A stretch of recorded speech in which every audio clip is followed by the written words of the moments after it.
Okay, good afternoon.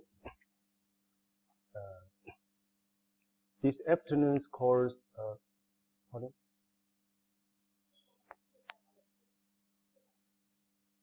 对，我一直在这样视频。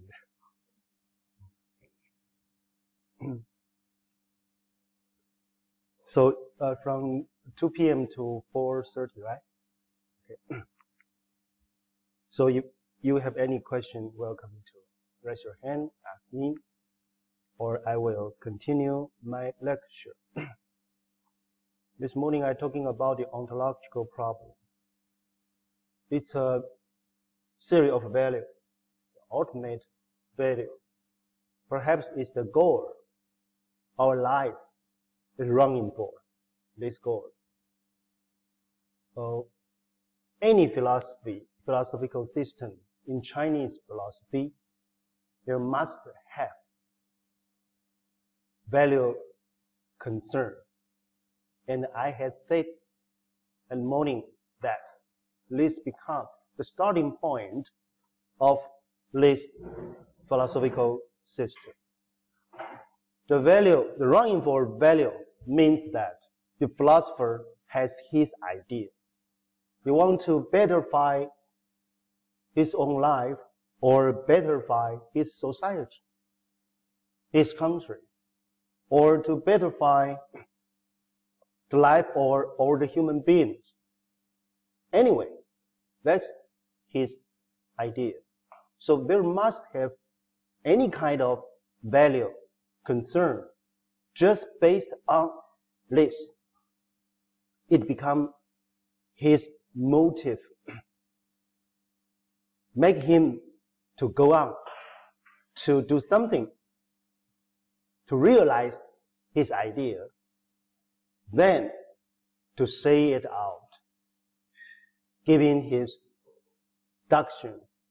Then the follower, the disciple, follow his step to do the same thing and to complete his theory by generation, by different generation. Then it will be developed until become a complete, mature philosophical school. But what I am saying is about the Confucian philosophy. If we take example of Buddhist system, we must say that at the very beginning, by the founder of this school, the Sakyamuni has already tell all the truths of this school. Just some new coming sutra being discovered years later. But the original thinking of Buddhist philosophy, we must admit that all of them has already been told by their creator. Okay. Then I want to turn to the third basic philosophical problem. Is the theory of practice.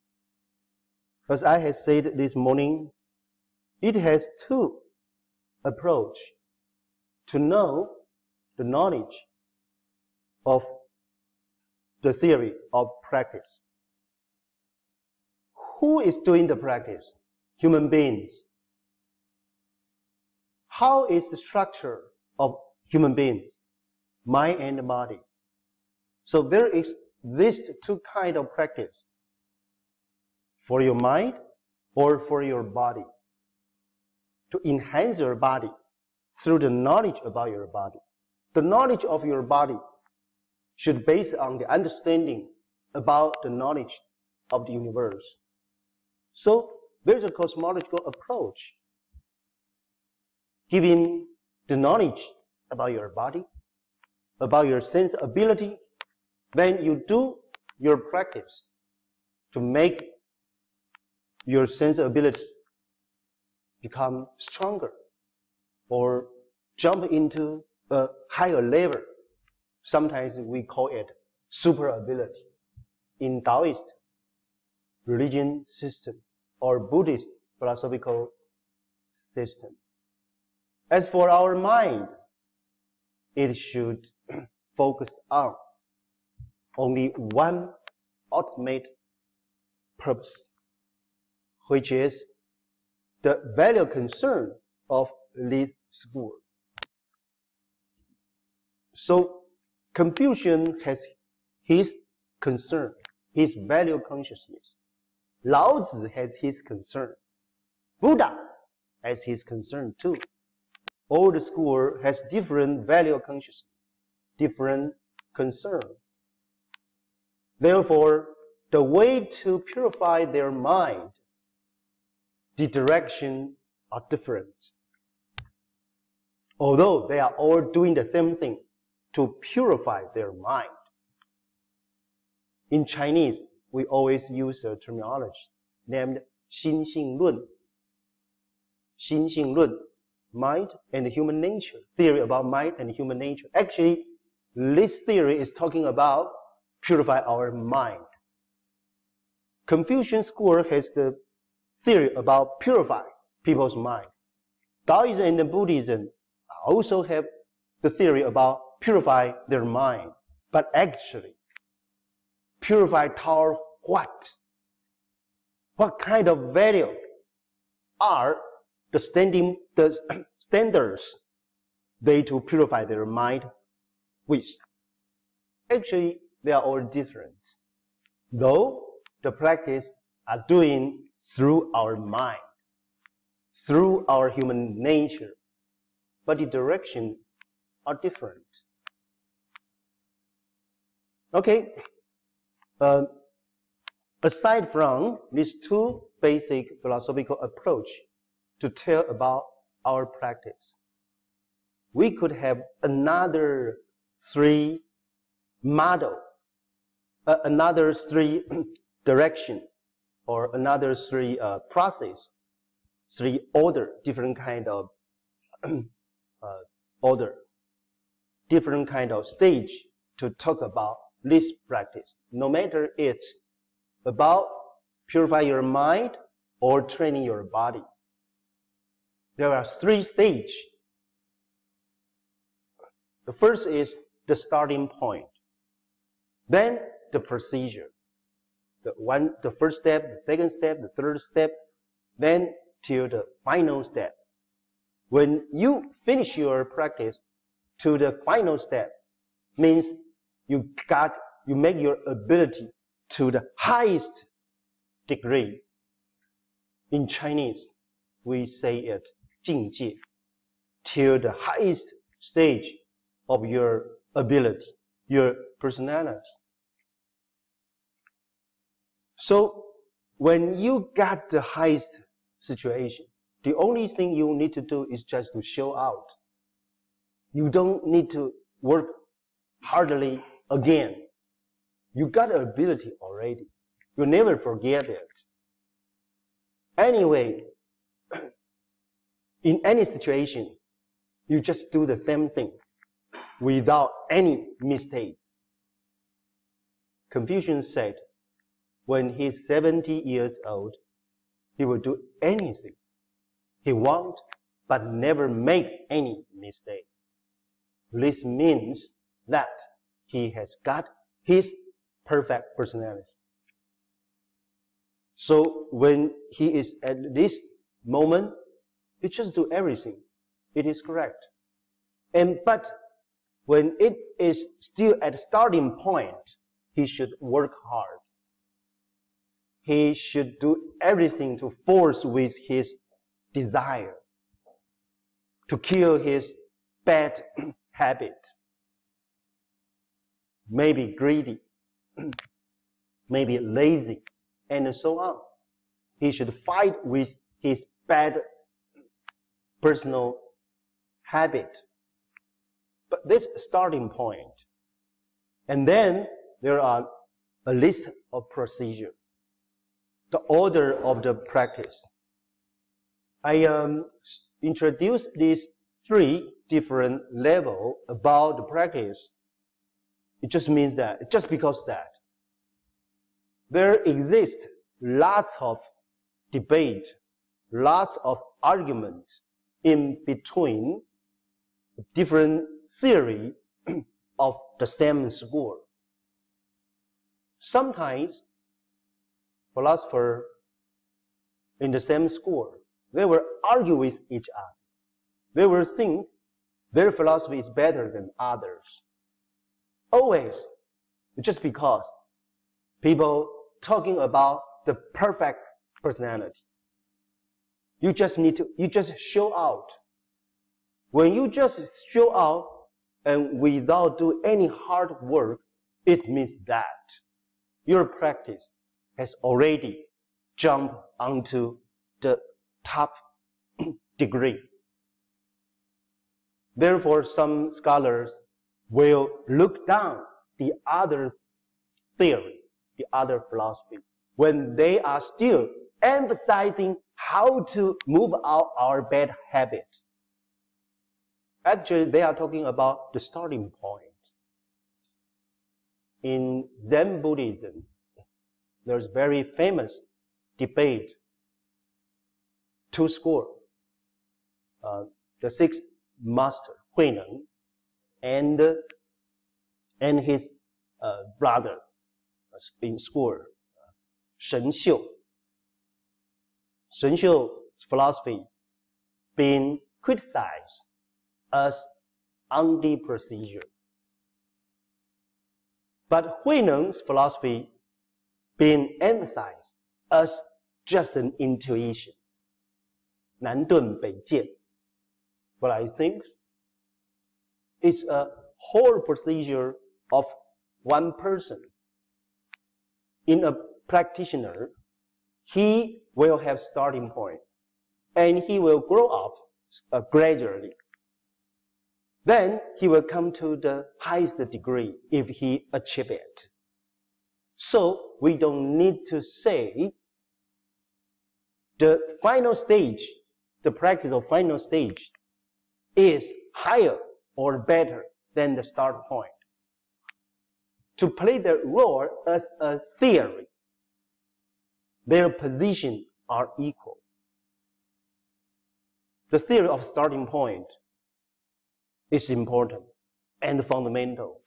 The theory of perfect personality are important and also fundamental. Only you can say you, this person, in your practice, where have you gone? To what degree you have get by yourself? To compare with yourself, you can say, today I'm better than before. But to compare the different theory, I don't think there is any necessary to say some kind of theory is better than another kind. I always find out that all the philosophers, what they find is useful. What they say is truth. But something very bad is they always want to say their things is better than others. And this is I always fight with. I want to be a doctor of philosophy. This doctor means means in the hospital. They are all sick. When they criticize others' theory, they misunderstand others' theory. Just because they don't fit the other question. The other philosophy actually asks different philosophical problem. So we don't need to compare with each other. We just study it and understand it and then believe it and make our mind, we want to learn it, practice, follow their step. And gradually we become better and better than before. Then we could announce we are a disciple of some school. And someday in the future, we could be a master by ourselves. Then we start to teach our followers. Then the life of this school will going on. Today, especially, we wish that the traditional Chinese philosophy could be going on. Then they must based up. The one who believes those schools should believe it and make his mind with determination to practice. Then you could be a master someday in the future. Then the life of this school will go on. Okay, now I want to say the first basic philosophical problem. It is a theory of perfect personality. This is the purpose of all the school of Chinese philosophy. They all want to be the best person, got a perfect personality. In Chinese category is 境界. Confucian, a stage. Lao's philosophy, a stage. Zhuangzi philosophy, super creator, 神仙. Buddhist philosophy, Bodhisattva or Buddha, 菩萨, 佛, and so on. But how to understand this perfect personality? Actually, the basic philosophical problem is the only way help us to understand them clearly. First, cosmological approach. Why I need to say this? Because the perfect personality and Confucian's school, Confucian's philosophy, you just need to be the ruler of the society, be a sage in our society. If you can rule your country or make the international political order become good, become peaceful, no war, then you could think as a sage. In Confucian's viewpoint. But in Taoist religion's point of view, this perfect personality should have some ability to communicate with the creator in the other world. Or he himself could work, could operate, could move, could act in the other world.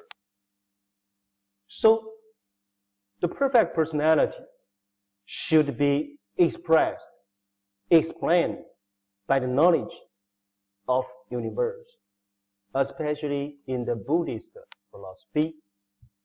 Buddhist philosophy has a theory of 10 land, 10 地, 10 land, which means that a bodhisattva, they will have different level of their ability.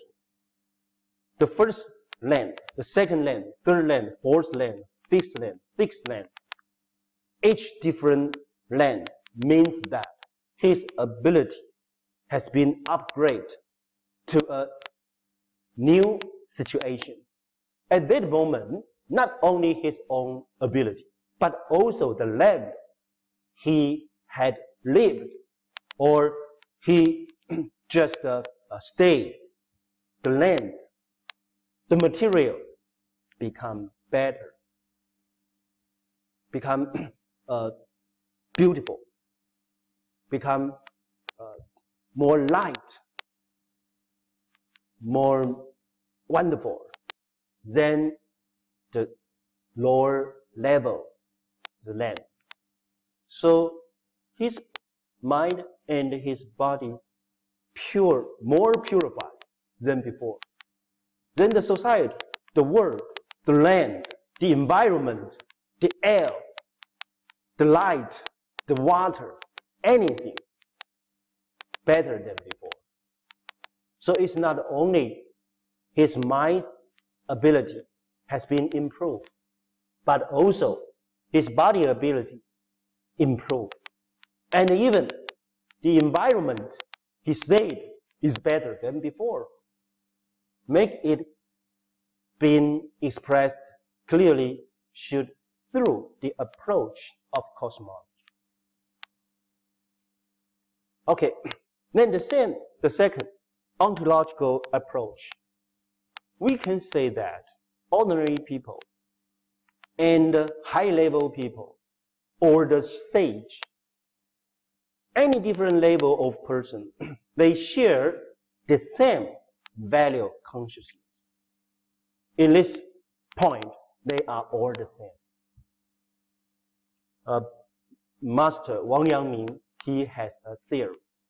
The point is how pure your mind is, but not how big your ability is. So your ability is not very big, very strong, but it doesn't matter. You could be a common person, common people, but only your mind is purified. Only think about to benefit others and never be selfish, no matter how many persons you could help. You are a sage. So through the ontological approach, to talk about perfect personality, we can say that all the people, anytime, when you share the same value consciousness, then you fit the standard as a sage in your school. So through the ontological approach, it didn't tell the difference easily. If we want to tell the difference, we should through the approach of cosmology or the approach of the practical theory. Through the approach of practical theory, I had mentioned about there's 3 stages: the starting point, and your step by step, you grow up gradually.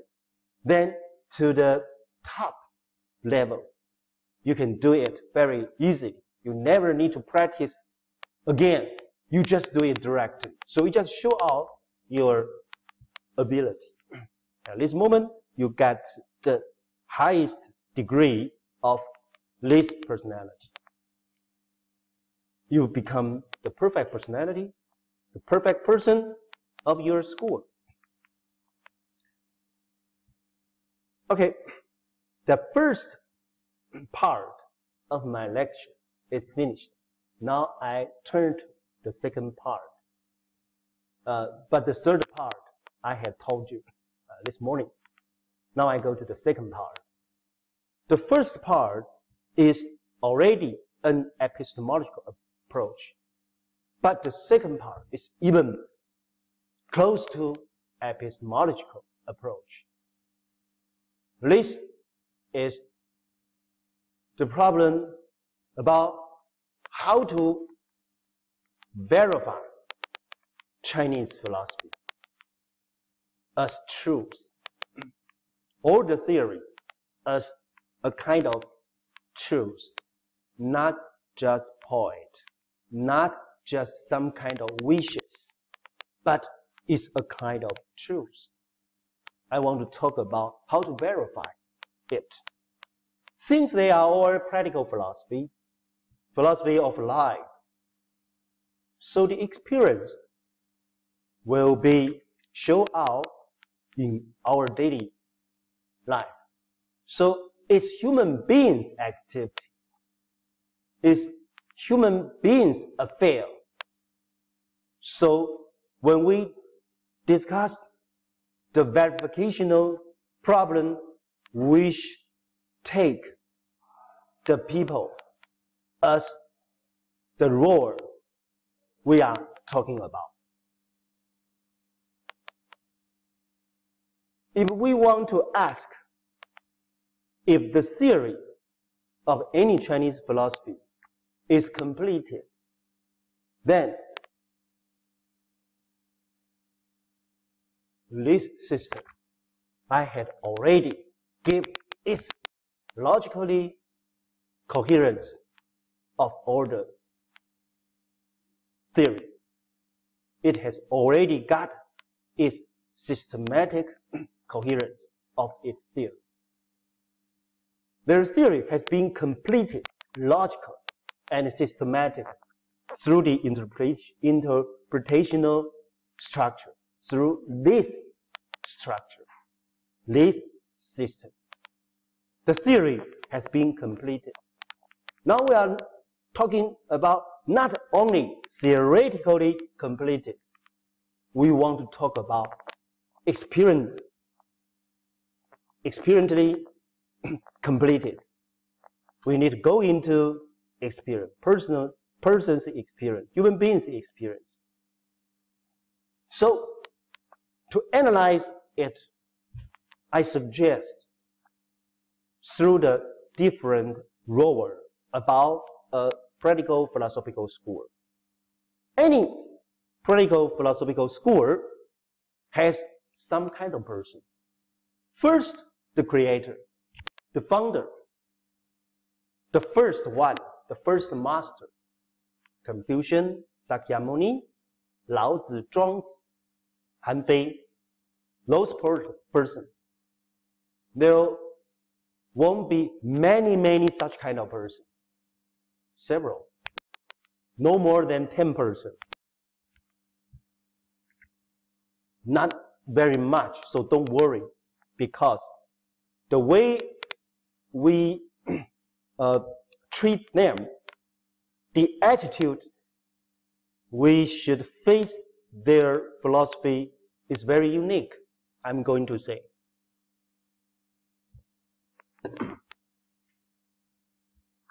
The one is the creator. The second is the scholar, researcher, including you and me. I'm talking about us. Professor, student, scholar, doing the research. We are connected to the verification problem of practical philosophy, of Chinese philosophy. With what kind of attitude we study it will make this kind of philosophy being understood correctly. Then introduce to the society. Or sometimes use our knowledge to verify how people's doing is well or not. Whether the disciple is follow the correct direction of his master. We can play this kind of role. So we are very important. The study of critical philosophy. And there are some principles we need to talk about it. The third role, the third person is the disciple, the follower, the practitioner. The disciple should let the life of his school lasted longer and longer, going on and on. That is his responsibility. If today there is someone said he is a Buddhist, then he must make Buddha's spirit, Buddhist wisdom happen in his life. He should do it by himself. Then it's possible for him to convince people to believe Buddhist philosophy is useful, is wisdom, is the truth. So this is the responsibility of the practitioner, the disciple. Then the final person, the final role, the evaluator, who is doing the verification job. Of course, he should at first a good researcher. Then he should be a succeed practitioner. Then he could become a qualified evaluator. Okay, now I want to analyze these 4 different roles. How to discuss the verification theory about practical philosophy through these 4 roles. First, the founder of a religion or a philosophical system. For them, they are the creator. They create this school only because they have their idea. They want to betterify their life or their society, their country, or their people, the people he concerned, or the living creatures he believed there exist. I mean, perhaps life after death, some ghosts, some super divine. He cares about them if he can see them, can feel the existence of them. He cares about them. So his philosophy will be useful to those kind of creatures. Anyway, by the will, by the idea of this founder, of this creator, then he do his practice. Then he realize his idea, become truth, happen in our society, happen in his personal life or his society. Then his belief become true. Then he just say it, claim it, make it as a theory, theoretical system, then develop to become a school, philosophical school. So for him to say what he say is what he has done. He of course believe what he said because everything has already happened. Therefore, he say it out. So for him, all the things he had told us are the real experience by himself. We should take it as a true knowledge from this creator. Because he's not talking about a novel, no, a scientific story, no, some imaginational story, no, some legendist, no. It's a true thing, true experience happened in his life. When he has done it, then he say it out. Now there is a serious theoretical problem I had mentioned this morning. That is about the universe. Confucian's concern is just this word,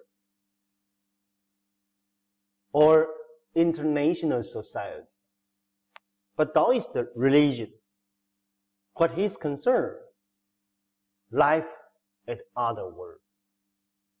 Buddhist philosophy, what he's concerned is about life after death and the life circle theory. And there are 6 different levels of the land, different living creatures stay there. Someone stay in the hill, and for of animal, we know it. And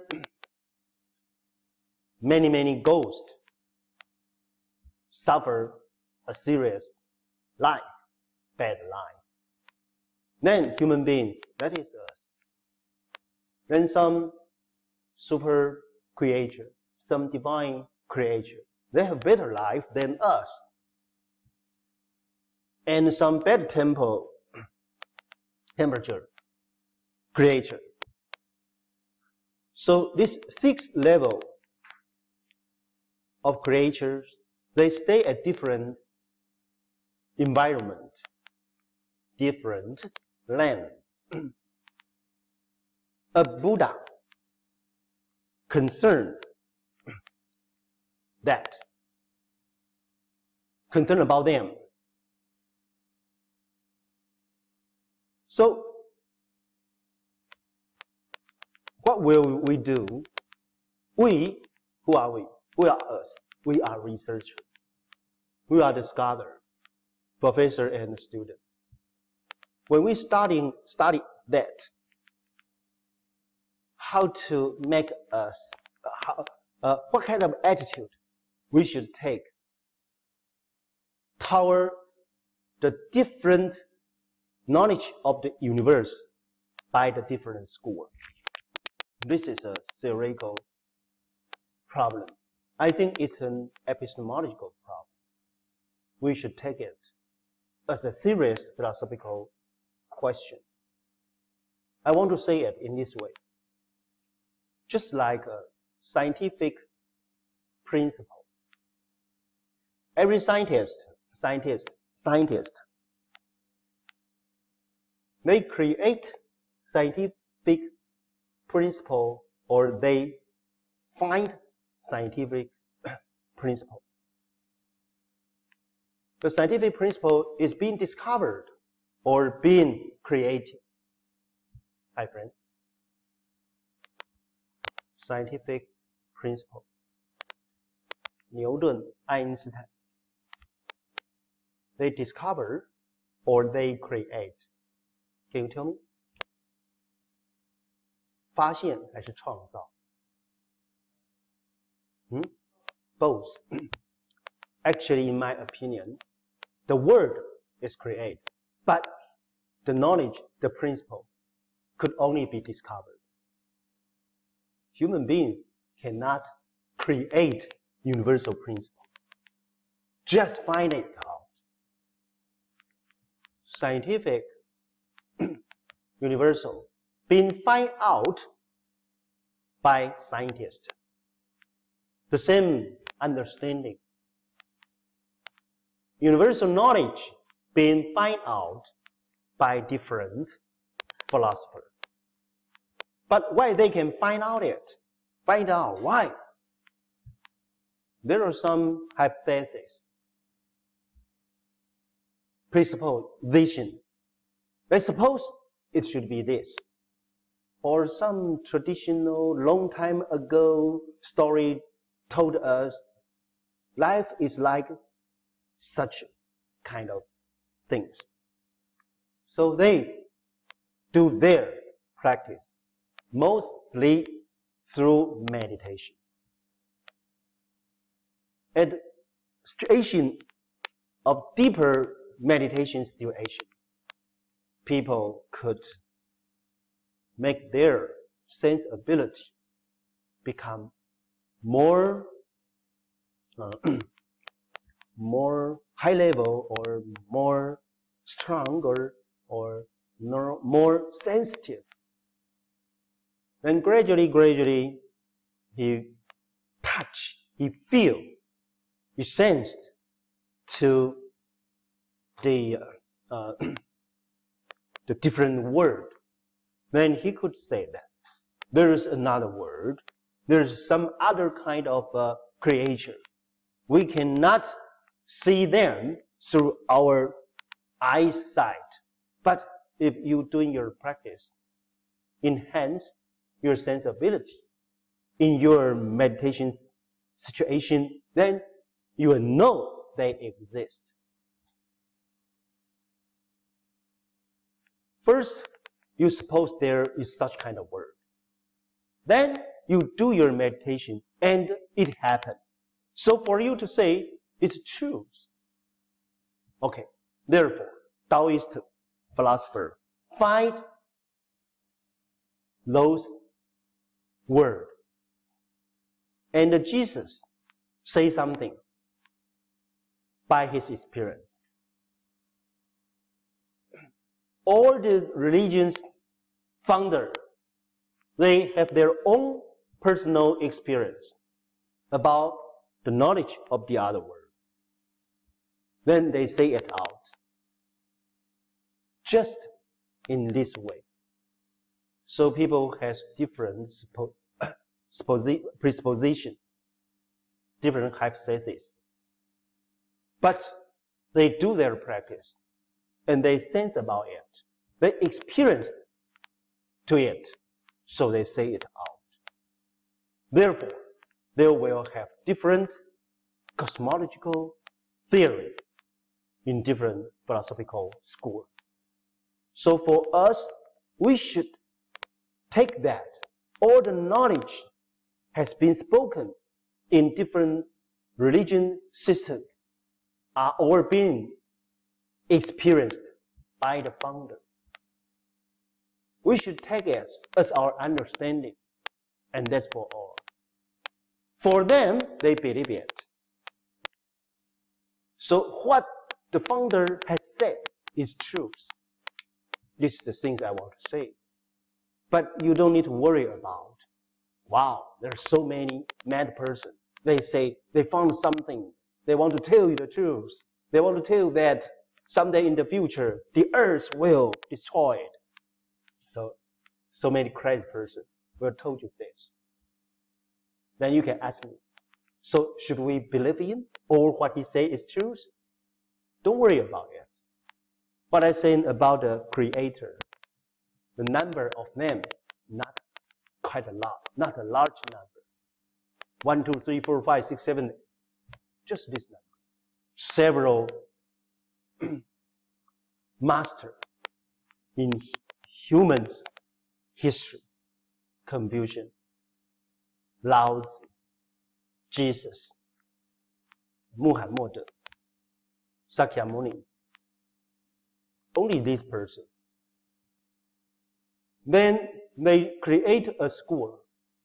Then people who studied, that's us. People who studied, and the people who believe it, and the people who practice it. And the people, they find the same truth, or even more knowledge, follow the same direction, then they tell it, complete or added new knowledge to this philosophical school.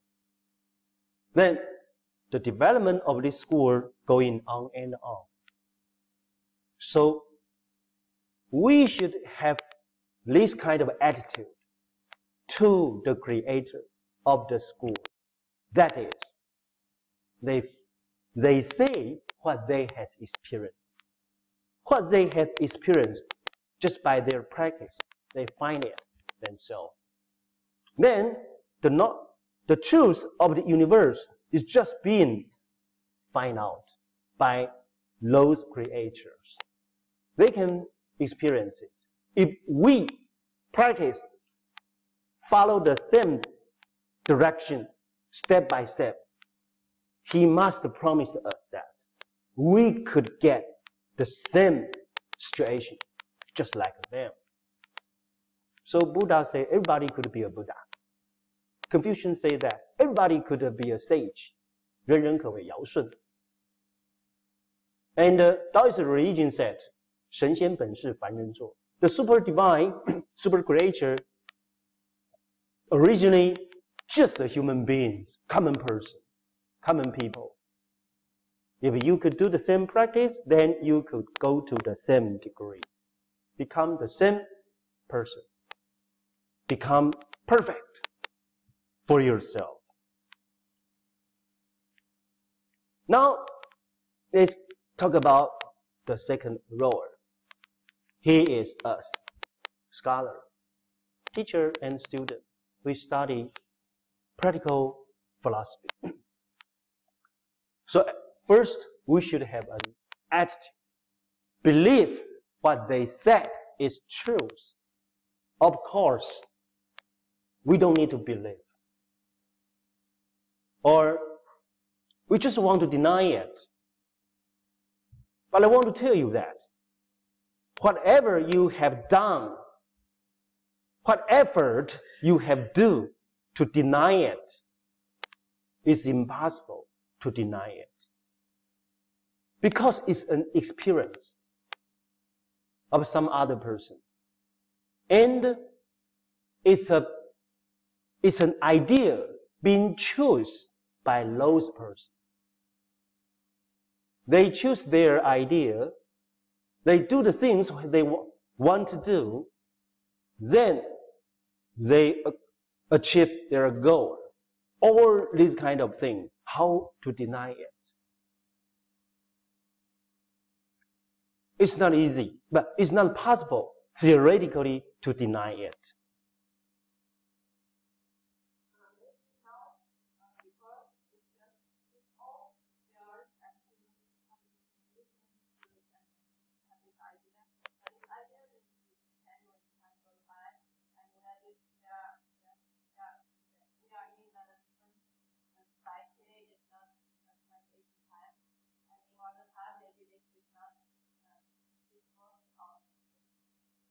Yeah, good question.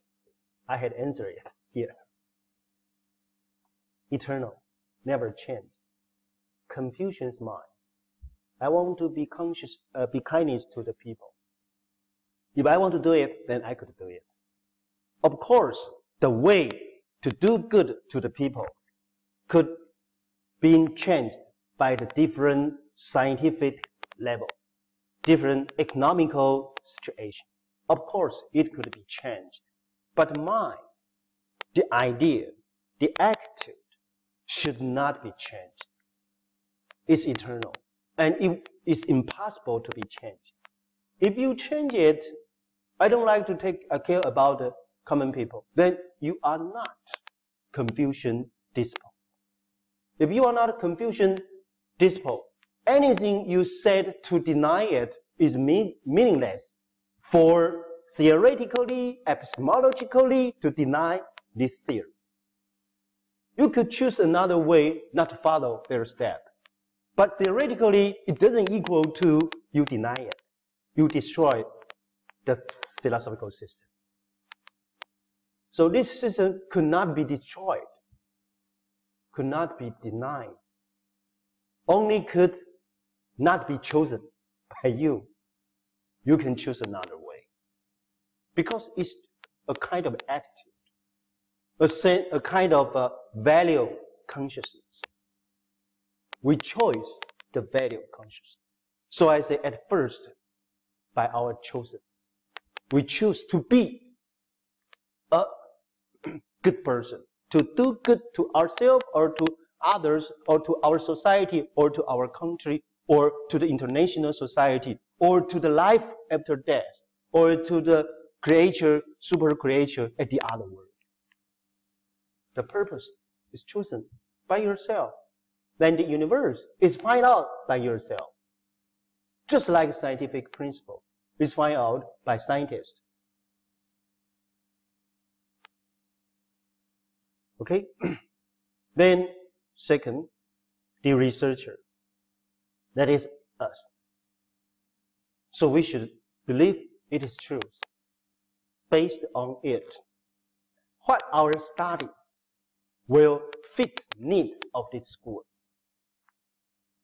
Only through this attitude could make us understand the theory of this school clearly, deeply, directly, connectedly. Of course, it's very possible for any smart person, any smart professor to do any kind of research connected to this school but irrelevant with their mind. So many interesting way of study to study practical theory, but you never touch his mind. His value consciousness never move, never touch your mind. You never really understand what things you are studying with. It's alive. It needs you yourself to feel it, to experience it. Based on this attitude, then will help you more easily, more directly, more connectedly to understand what they had said. Confucian's mind, Mencius's mind, Zhu Xi, Wang Yangming's mind. Then you will understand then directly, quickly, correctly. Or you just analyze it through the structure, the logical structure of some sentence, or you just jump into the test, the different edition of the test. Yeah, it connects to this school, but you don't touch the mind, the concern of this school. So at first, we believe it is a truth. Then we better to experience this kind of feeling, this kind of concern. Then we need to have theoretical ability. What is theoretical ability? It's just to say things through a theory. When we studied Western philosophy, from Plato, Aristotle, Thomas Aquinas, Hegel, Kant, those big picture of philosopher, each time they are talking about their philosophy, they explain their question continuously and continuously. They spend lots of sentences, lots of sections, lots of words to define what kind of problem he is facing with. Then give the definition of the concept he's using. Then tell you the way he's thinking. Finally, give you the answer. The answer is just a sentence, just a deduction. Actually, it's not very important. The point is the way of his thinking. So we need to have this kind of ability. Then we could make Chinese philosophy as a kind of philosophy, philosophical system. Chinese philosophy never short of doctrine, never short of wisdom. They're very smart for lots of doctrine.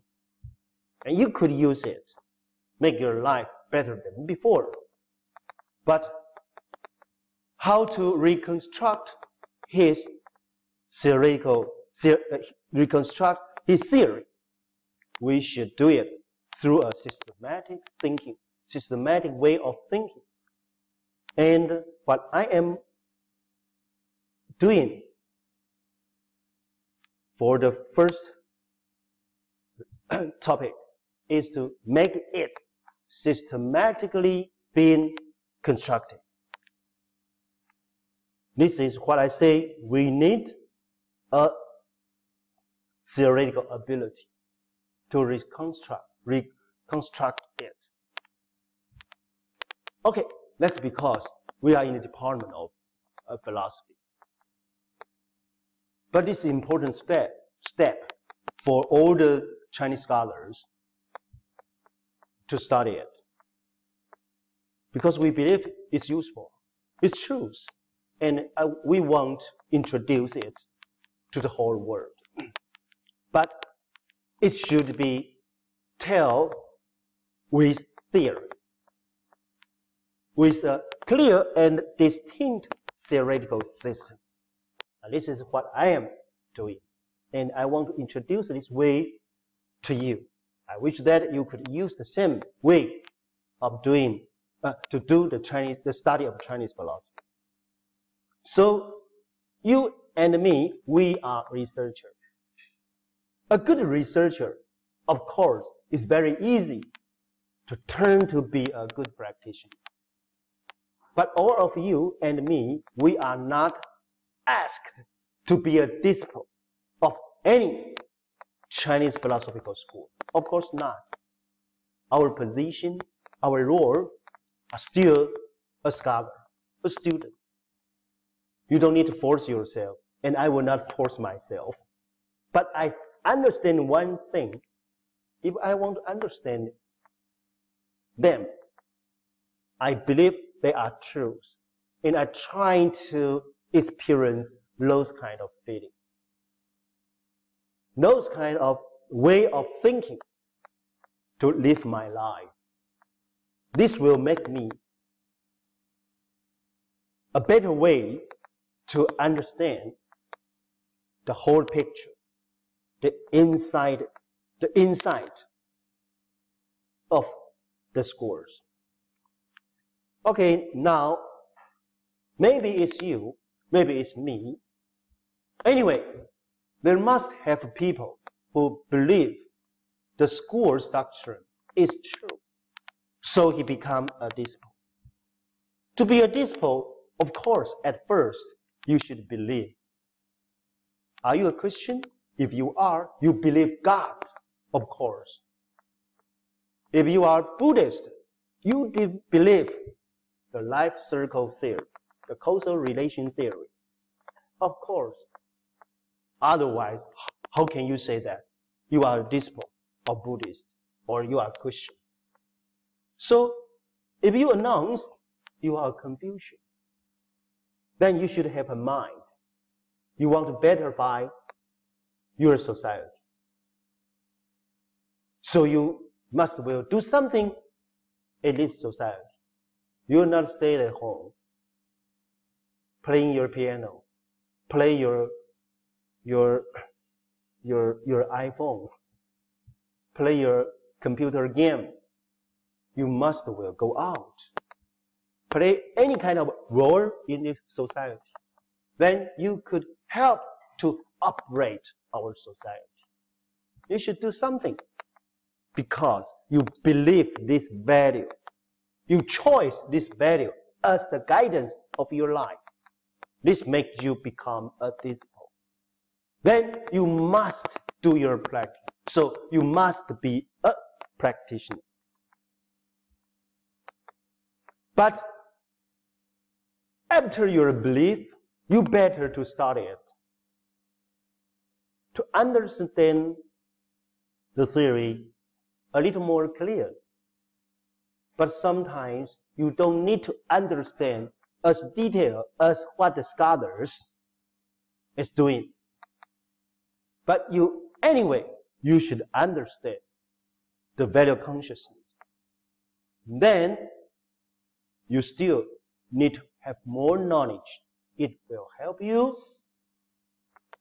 at the procedure of your practice become more easier and not go to the wrong direction. Okay. During the period of your practice, you will face some trouble. It will be very difficult. Because to be a common people, your life is very easy. You don't need to earn too much money. It's enough. But I want to tell you, if your friend needs help, you will not have the ability. If your society is sick, you will not have any ability to change it. Why? Confucian, Lao Tzu, Buddha, Han Fei, those persons have a philosophical system. That's because they are people with ideas. They want to change it. You, of course, could still being a common people. But I must tell you, your life must be taken care of by some others with idea or with desire. If the leader of the society with only desire, you must be very careful. You are going to have a bad life. So we need to have idea. We need to ask ourselves to do something to make our society, our environment be better. That's why when you choose to be a disciple of any school, you need practice. And there will difficult. And most of the difficulty actually is your bad habit. Your bad habit. Bad temper. Lazy. Too much desire. Selfish. Anyway, make you become a better person. The first step, you should kill your bad habit at first. Always, it troubles you. Always you don't want to do those kind of practice. You want to give up. Go back to be a common person. Yes, it always happens. So you need group. You need teacher. You need good friends. People will say that. You need to go to join some growing group to help you to do the practice continuously. It's very possible and very necessary. But if you are a real hero, you don't need group. You just do it by yourself. It's okay. Anyway, I just want to emphasize that.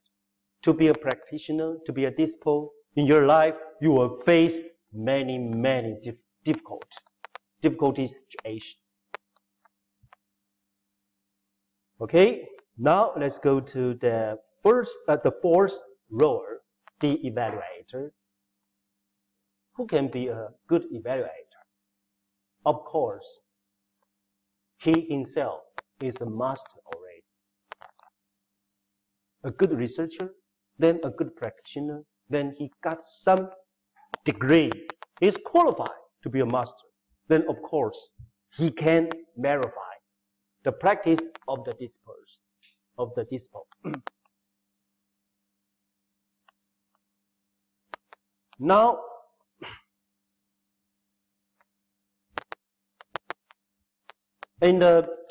sometimes this kind of ability for a practitioner is ability inside his body. So he needs a master, he needs a teacher to teach him. But actually, to teach what? The doctrine of this school, the value of this school. A practitioner has already known it 100 times, 1,000 times, 10 years ago. To be a monk. Why you want to be a monk? The knowledge you have known it. But after 10 years practice, you are still an ordinary monk. So you need master to help you, to teach you. But teach you what? What all the things you need to know, he has already taught you. Or you don't need his teaching. You just read a text. You just read a sutra. Then you can understand. So actually, his teaching is his verification. This is what I want to emphasize. The master's evaluate is a kind of teaching. And the master's teaching is a kind of evaluation.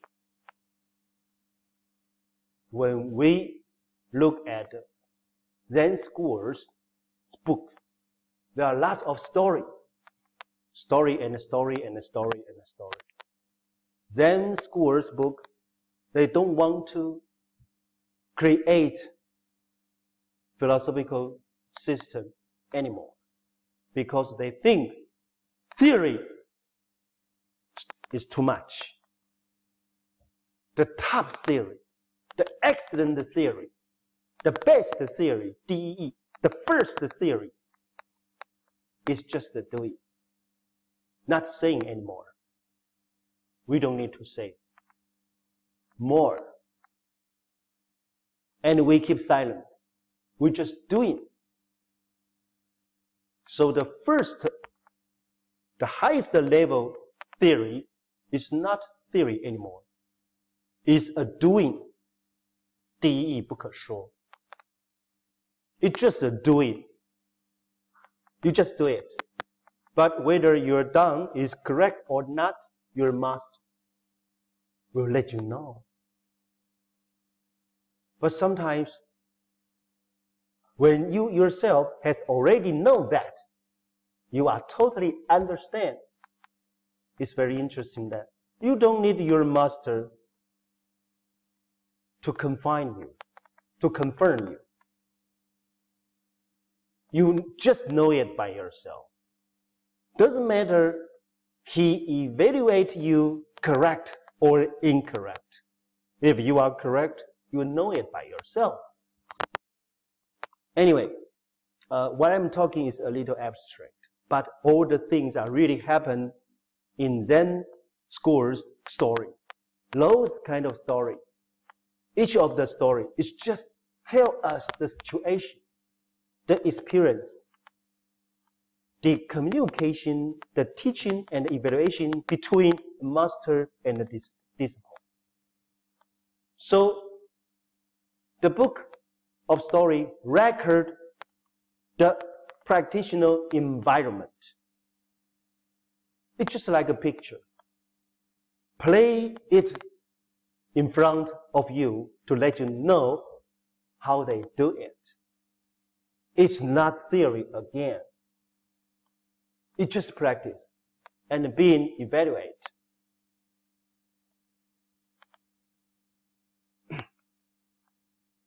At this moment, I want to emphasize another important thing. That is, a philosophical school, their theory concerns only experience of this world. This is a kind of situation. If their theory concerns about the knowledge of the other world, then of course, only the master could be the evaluator. Because ordinary people, even excellent researcher, since he didn't do any practice, so he doesn't have the super ability to make sure whether the disciple has got any degree or not. So we could only keep our mouth closed, be silent, just accept what they had told us. But of course, it's possible they cheat us. They are not true. They are not honest. They are not sincere. If at this moment Confucian's word is correct, respect that, but keep away from them. 敬鬼神而远之 is a more reasonable way to deal with that. So anyway, those kind of experience, we can say it a mysterious experience. Always should be kept closed in a small group. Only people in this small group have the ability to practice and to evaluate. So what happened in their group? We actually know nothing about it. So we don't need to say anything. But if the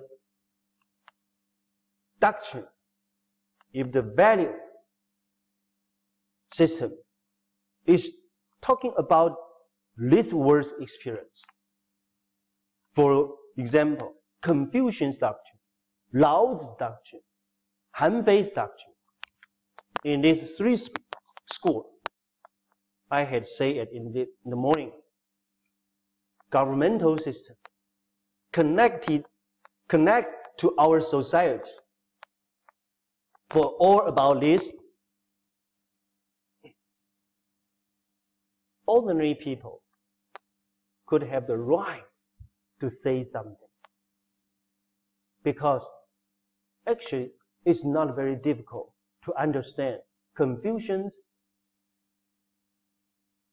value concern, Lao's wisdom, and Han Fei principle. You just need to obey the rule, follow the law, or you just need to give the things to others. Don't be so greedy. Take all the money and the power and the authority and the resource in your own pocket. Then you will not be a good leader. Or you just need to benefit others. Work very hard. Work for our group, our unit, our friends, our family. Then you are good Confucian disciple. People is easy to understand this kind of school theory, because what they concern is the affair in this world, this experiential world. So people could have the ability to critique whether they do it correct or incorrect. But there's still another situation. It's still very interesting. We can see lots of political comment happen on the TV or in the newspaper. Some people say something good to some political person, politicians. But the spoken sometimes stand on the other political party's position. So what he has said, full of prejudice. So it doesn't mean that a politician, when he being criticized, prove that his policy is incorrect. Understand? So this is a very interesting thing.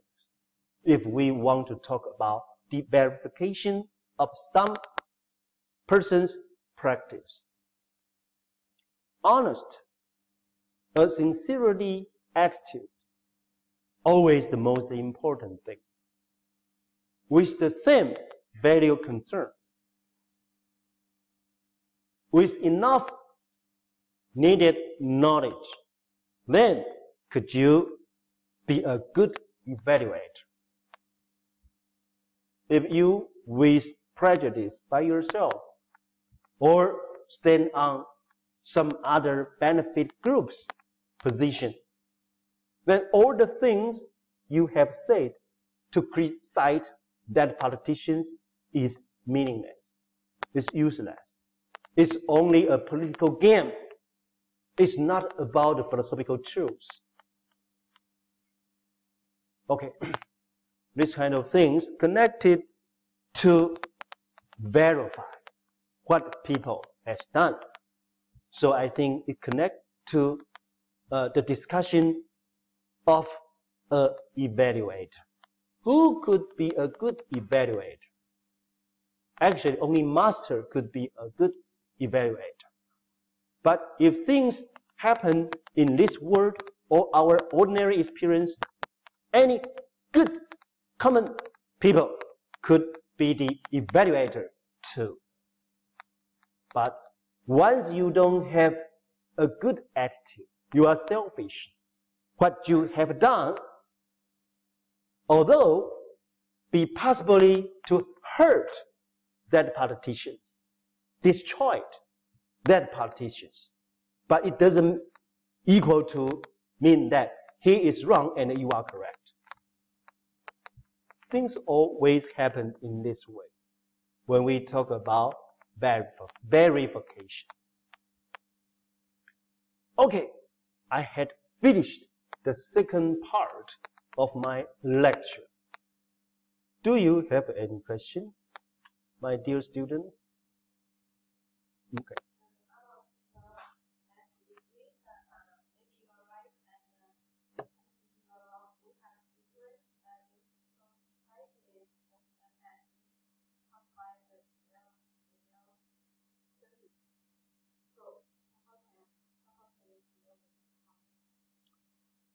Yeah, actually, we have only the authority to talk about the things we understand.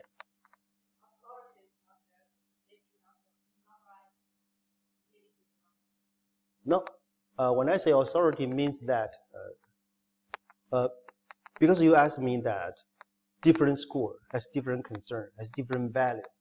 How could it be possible for us to evaluate the practitioners' doing?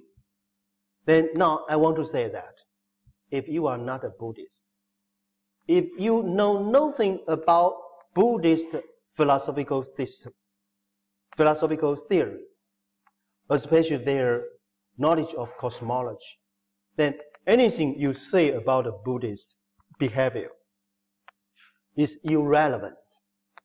You still can say that. It's useless in the society, in the reality. And theoretically to say what you have said has no any authority, with no authority to deny that philosophical system if you don't know that philosophical school. So we could have authority only with the things we know, only with the same value concern with that same philosophical school. And not only we should have a sincerity attitude, sincerity mind. We should believe the value, and with a good attitude, we want to better our life, better our friends' life, better our society, not want to destroy it. Then what we have said will be useful, and prove some others doing is true. But this is an ideal situation. People always fool himself and fool the society. Actually, he doesn't understand. Then he starts to speak what he has spoken. Just prove that, short of basic knowledge about low school. Buddhist school, Buddhist philosophy, based on the knowledge about the other world. But people just based on his experience in this world, based on his selfish, greedy desire in this world, then laughed at some religions, believers' behavior.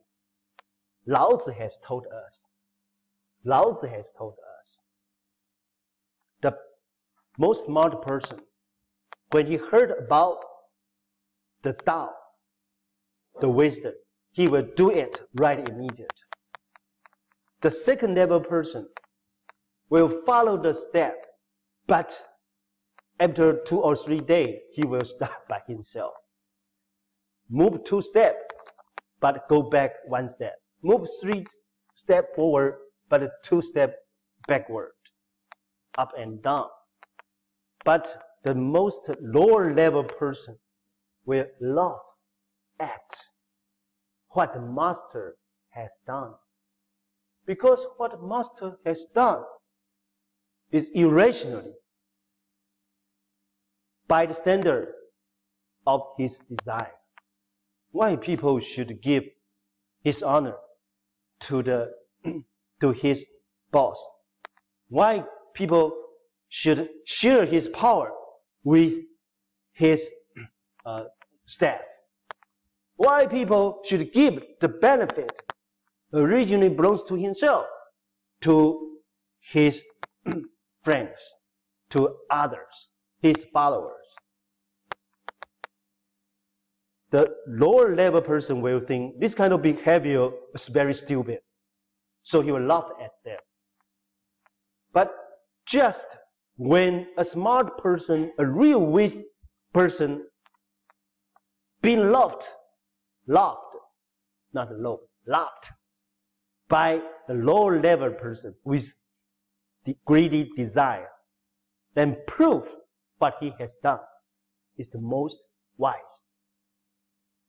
不孝不足以什么是吧？下士闻道，大孝之。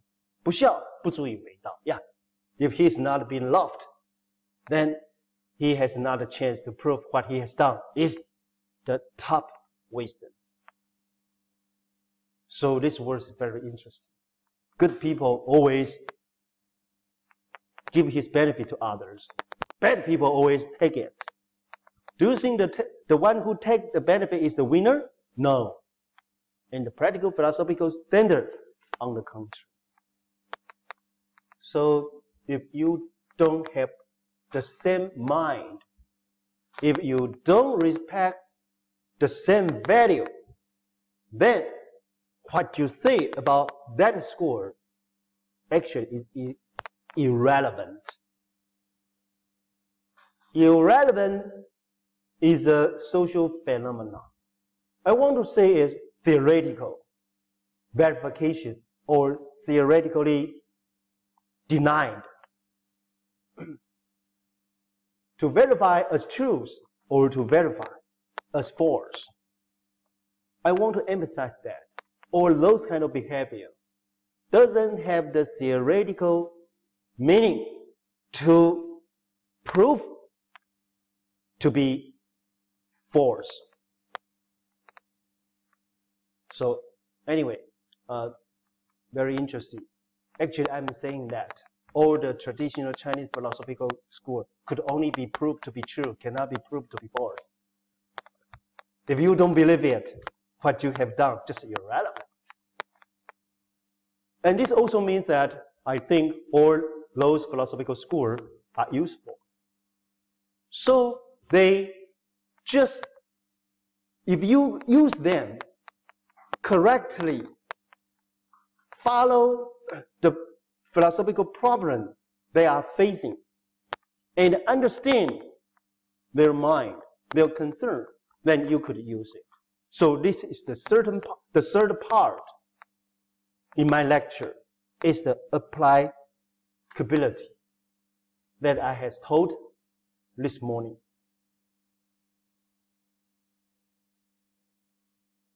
Now I want to go to the last part of my lecture.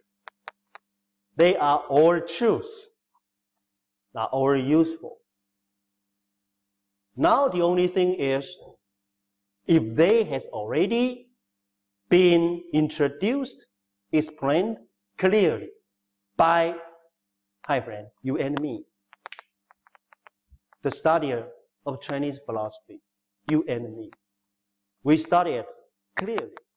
We explain it rationally. Then people know what they are. Now, the only thing left is, in what situation, what kind of philosophy I could use it, help me to resolve my problem. So, this is the fourth point, selectivity. How to select? Sam, go back to the third topic. Different philosophy fit different viewpoints, different vision, different role at a different level, playing the different character, have the different character. So, and this background, if you are at this kind of level, then this kind of philosophy just fit your need. So, since I had already divided all the philosophical school as two different parts, philosophy concerned about this world, they experience the world, and the philosophy concerned about the other world, like all the religious is done. So I want to say, to be an ordinary people, in your life, in your whole life, you will face all the different situations in your life. So you probably, in a new group, you are newcomer. You probably in another group, you are a local officer, lower level officer. You probably in another, again, group, society, unit. You are the high level manager, or even you are the boss.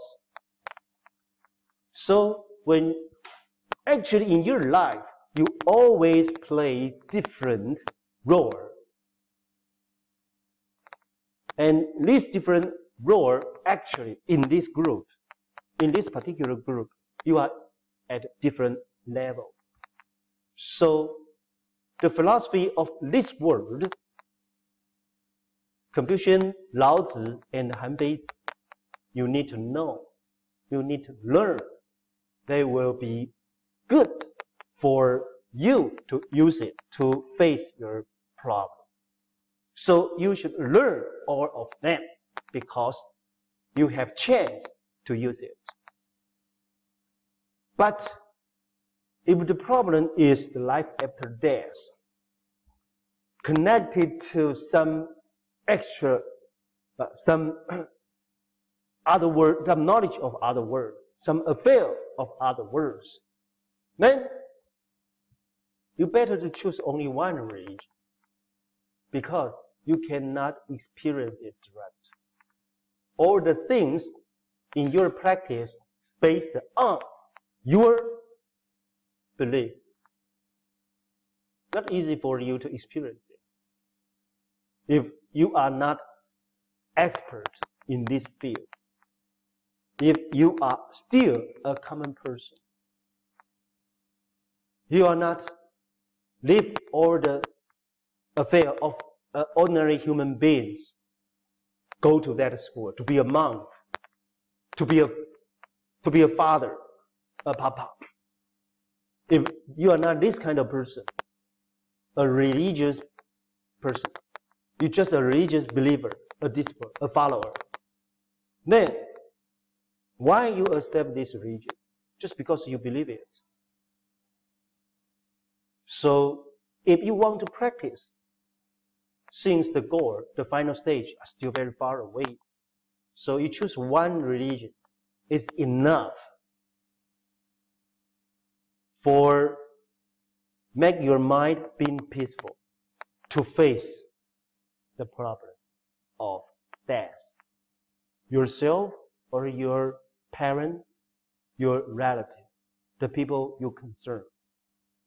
At this particular moment, you need religious to help you, to make you calm down, to peace for your mind. Choose only one religion is enough. Choose too many religions is useless. But as a common person living in the society, you have many different roles to play as you yourself live in different unit, different group, different society, play different role. So all the philosophy you need to learn. You need to learn all of them. Confucian, you need to learn. Taoist, Lao's philosophy, you need to learn. Even Zhuang's philosophy, you need it too, because sometimes you will lose your position, lose your power. Then if you have Zhuang's mind in your mind, Zhuang's wisdom, Zhuang's attitude, Zhuang's philosophy in your mind, then it will help you to recover the set moment. Then if you are a higher officer, you need to learn Lao's wisdom. This wisdom is a gift, your personal benefit, give to others. Then you could have the power. If you are a local level officer, you should have a mind of responsibility. You want to be a hero, take the responsibility of all the people that are there. You should have this kind of determination, then you can play the role well. But if you are the top position, the boss or the king, the president, then you need lower school's wisdom. There are so many skills and so many dangers you should know. Okay, it's 3:30. Oh, wow. We have only 1 hour left, so let's take a break for a moment, then come back. So please prepare several questions, and I'd like to answer your question. Okay, let's take a break.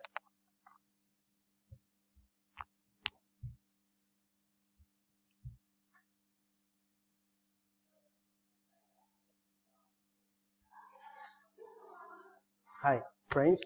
You should ask me a question. From you?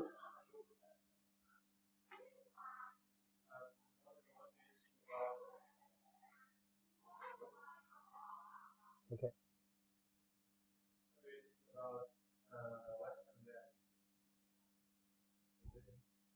Western value is good value.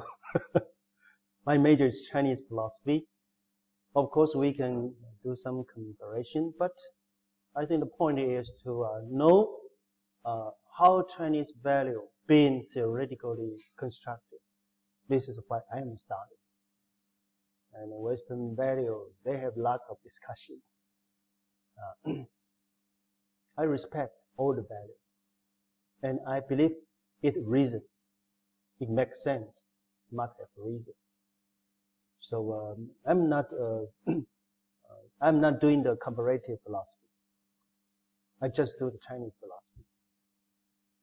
Sorry, it's only I can say. Okay, young person, young man, you. Yeah.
Okay, a sage sometimes, actually always, doesn't have any political position in his life. See, confusion? Monks, after a short period of time, list on the top, on the high level position, high level officer position. Then Confucius leave Lu, man should leave Qi, go all over the world to find a wonderful, a better, an ideal king, but they failed. They cannot find it. The only thing they can do is to teach, be a teacher, and teach his student to help the king to rule the country well. And 内圣外王, be a sage inside himself, and help the king to rule the country. This is the meaning of 外王. It doesn't mean that, it doesn't equal to that he himself be a king. 王 is a verb to rule the country well. 外王. It doesn't mean that, doesn't equal to that he himself is a king. He, of course, could expect his king to rule the country well, or even rule the whole world. Then, of course, the king is the king of the whole emperor. But this is not role a Confucian want to be or ask himself to be. Otherwise, all the Confucian disciples want to rule the world, want to be a king. Then the world will be into a big chaos. Everybody want to run for the superpower to rule the country. Then it will be a very dangerous thing. The Confucians always go backward when people fight with each other just for the authority, for the ruling power, for the king's position. A real Confucian actually doesn't want jump into this conflict. This battle does not belong to a Confucian discipline. When you fight with each other, then go to a peace. Finally, a king come out. You are going to rule the world. How to rule it? Only Confucian can help you, teach you how to rule the country. And we want to help you. This experience, this historical story happened at Han Dynasty. Liu Bang, when he got the whole country. Confucian, Gong Sun Hong or someone else, help him know how to have a richer in his office in the kingdom. So Confucian played this kind of role, not a ruler but a manager.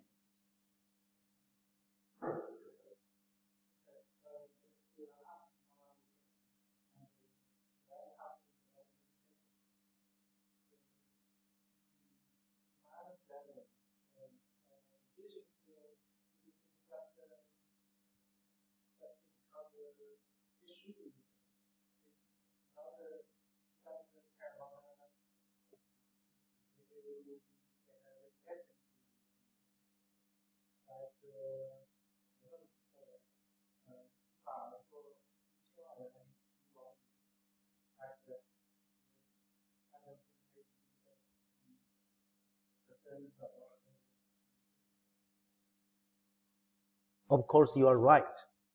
But when I talk about Lao Tzu's philosophy or Buddhist philosophy, actually they are based on a Confucian's mind. But a Confucian, when they are limited in a high level ruling level, two big benefits, conflict between each other. All the high-level officers has big power, has big resource. They always conflict, fight with each other. At this moment, a real Confucian always fail from the battle. They're always being kicked out of that group because they insist right or wrong to clear. They cannot persuade, they cannot combine themselves to do something good with something bad, something evil. They want their personality be clean. They want their own honor.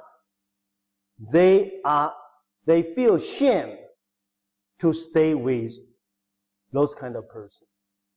Stay at this position. If I got a position, I cannot really do what I want to do, but still should share the evil with others. Then I would rather quit it. I would rather go leave this group. This is always happen. Two ways. One, to fight with them. But you must be the loose one. Why? A person with dignity, a person never hurt others with some evil method. How could you fight with those bad guys? Some evil things they dare to do, but you shame to do it. If you done it by yourself, then are you still a Confucian? Monks said, kill an innocent person, then God's word, a Confucian won't do it. 杀亦不孤得天下不为也. So it is impossible at high-level political conflict or confusion limited in this cause, living in this situation, still fighting with others will be the winner. Never be possible. You could only be the loser. So there is no confusion exist in the high level officers. This is one possibility. The other possibility, forget about the reputation. Forget about your honor. It doesn't important. The common people need good policy. Common people need someone to take care of them. If you think about this, you got the mind of Lao Tzu. 太上不知有之，其次亲而誉之. The most wisdom politicians, ordinary common people, even don't know such a person exists there. Because anything he do good to common people, he never won the reputation. This was contributed by his boss. So the boss got honor. And all the resource, all the authority connected to this good policy, he liked to share the resource, the authority with his staff, with the same level officers. So those officers will not jealous to him, will not stop his idea, or maybe even they will even help him to make it become true. But they do little to contribute to it. The only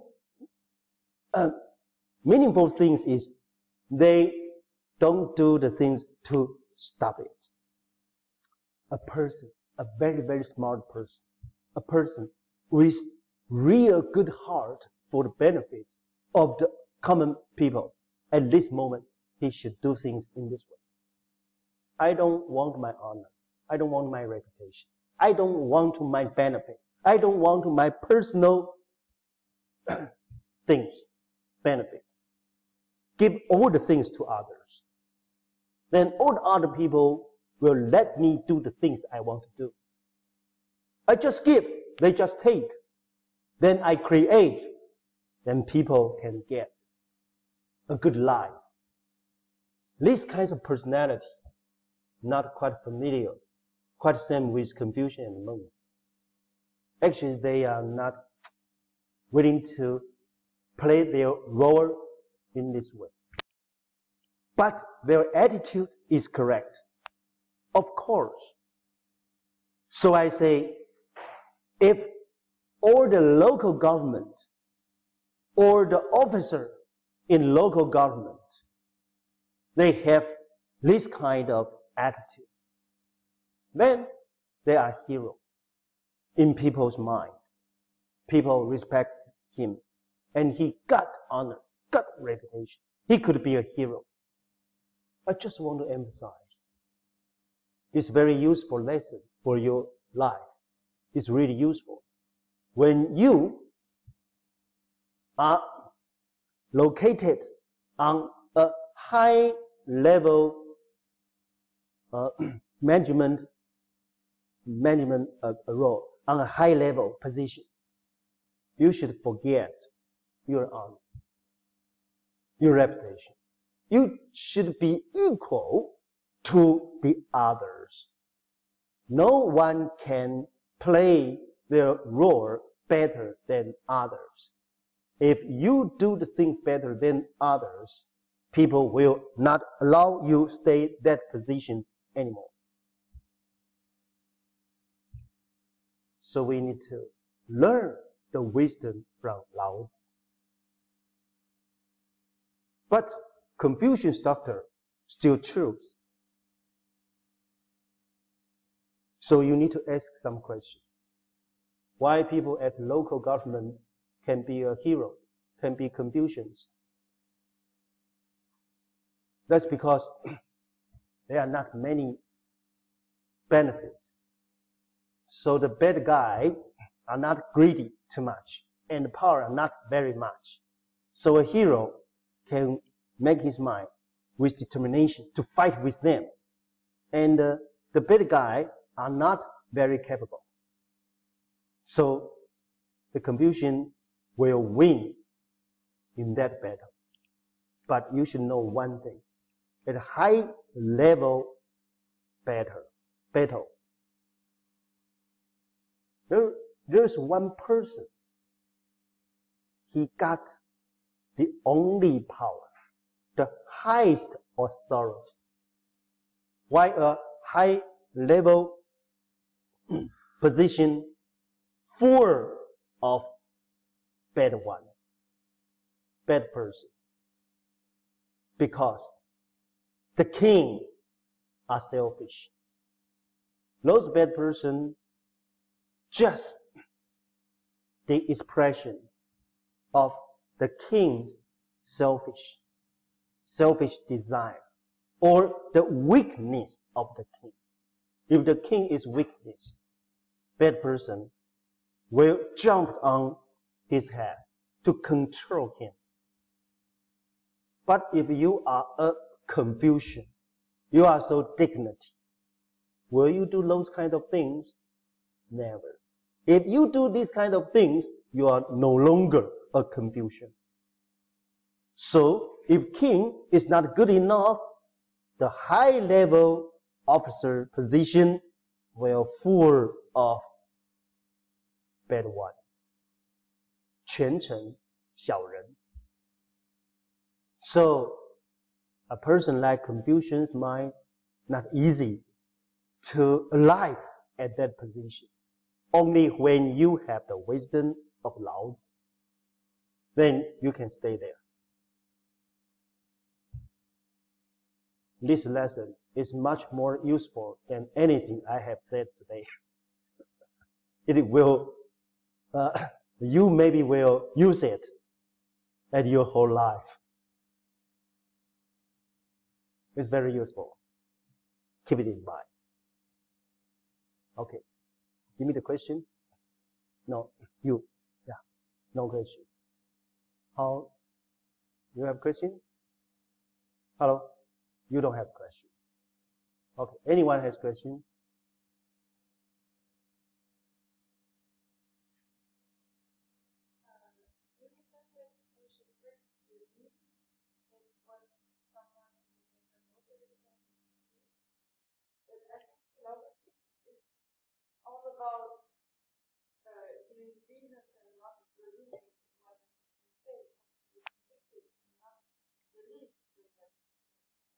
Yes. But this is when you study Plato or Aristotle's philosophy, Kant or Hegel's philosophy. If you study Christian, if you don't believe it, why you study it? Or the purpose of Christian philosophy?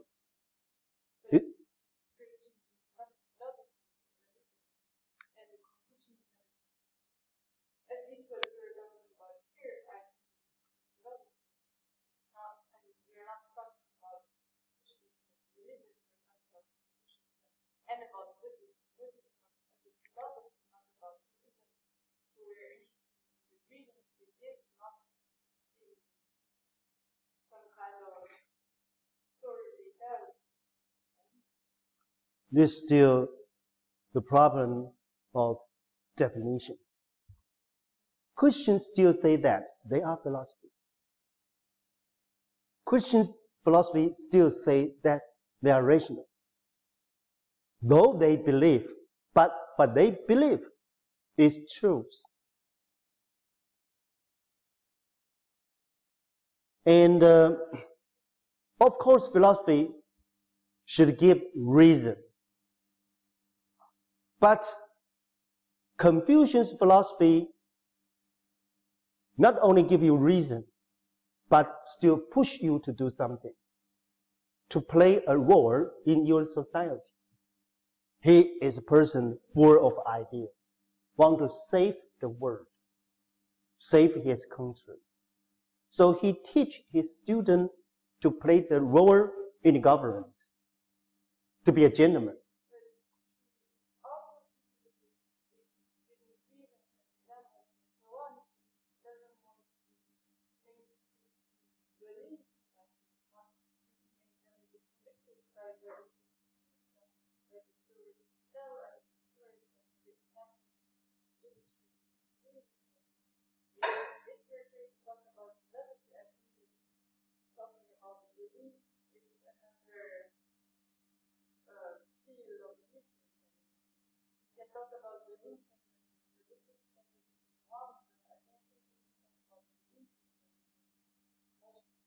Okay, all the story really happened in Confucius' life, so we don't need to believe, we just know it. But when I talk about Taoist religion or Buddhist religion, the story happened there, we cannot see it. We don't have the experience. So we need an attitude of belief. But why I still say the Confucius doctrine need a kind of belief? That's because things have done in Confucius' life when the same situation happened at his disciple 100 years later, 1,000 years later, even 2,000 years later today, people could say, I am the disciple of Confucius. I want to follow his direction. But maybe he doesn't understand how difficult he will face in his life. When he going on this road, people give you thousands and thousands of dollars to buy you. Will you still insist to benefit common people and not to be selfish? If you take this money, the policy will be changed. Some benefit group will get it. But the benefit of people, ordinary common people, will be hurt. But you yourself could get too much money, make you have an excellent life. Not only your generation, but your son or your grandsons. You take your whole family, have very good life for many, many generations. Can you still insist on it? If it is not a kind of belief, what is it? Make your will so strong. You can say it's reason, of course. Of course, we can accept it's reason. If you say it is reason, of course I agree with it. But if we use belief, it's more easily to be understood what this school is doing, what they are doing. Because the things they want to do need a super strong will to insist, then could them going on. So we can say it's an attitude of belief. By the way, when we study Chinese philosophy, there's not only Confucian. Taoist religion and the Buddhist religion, if we don't think religion is any kind of philosophy, at first we should deny Christian is philosophy. But the Christian philosophy in Western philosophical tradition, people will not deny they are philosophy because they still give reason.